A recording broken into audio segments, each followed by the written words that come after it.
संपूर्ण देशाला हादरवून सोडणाऱ्या तमिळनाडूतील सथानकुलम येथील पी जयराज आणि त्यांचा मुलगा बेनिक्स यांच्या पोलीस कोठडीतील हत्या प्रकरणाचा निकाल लागला आहे.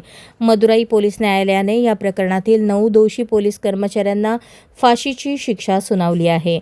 6 एप्रिल 2026 रोजी दिलेल्या या ऐतिहासिक निकालाने खाकी वर्दीचा गैरवापर करणाऱ्या गुन्हेगारी प्रवृत्तीला मोठा धक्का दिला आहे. जून 2020 मध्ये लॉकडाऊनचे नियम मोडून दुकान जास्त वेळ उघडे ठेवल्याच्या किरकोळ कारणावरून पोलिसांनी जयराज आणि बेनिक्स यांना ताब्यात घेतले. सथानकुलम पोलीस ठाण्यात या पिता-पुत्रावर पोलिसांनी अमानवीय अत्याचार केले. त्यांना विवस्त्र करून रात्रभर बेदम मारहाण करण्यात आली, ज्यामध्ये त्यांच्या शरीराच्या नाजूक भागांना गंभीर इजा झाली आणि उपचारादरम्यान दोघांचाही दुर्दैवी मृत्यू झाला. या घटनेमुळे संपूर्ण देशात संतापाची लाट उसळली होती. या प्रकरणाचा तपास सीबीआयने केला. पोलीस ठाण्यातील भिंती आणि शौचालयात सापडलेले रक्ताचे नमुने मृतांच्या डीएनएशी जुळले, जो पोलिसांच्या क्रूरतेचा सर्वात मोठा पुरावा ठरला. न्यायाधीश जी मुथुकुमारन यांनी हा खटला दुर्मिळातील दुर्मिळ श्रेणीत वर्गीकृत केला.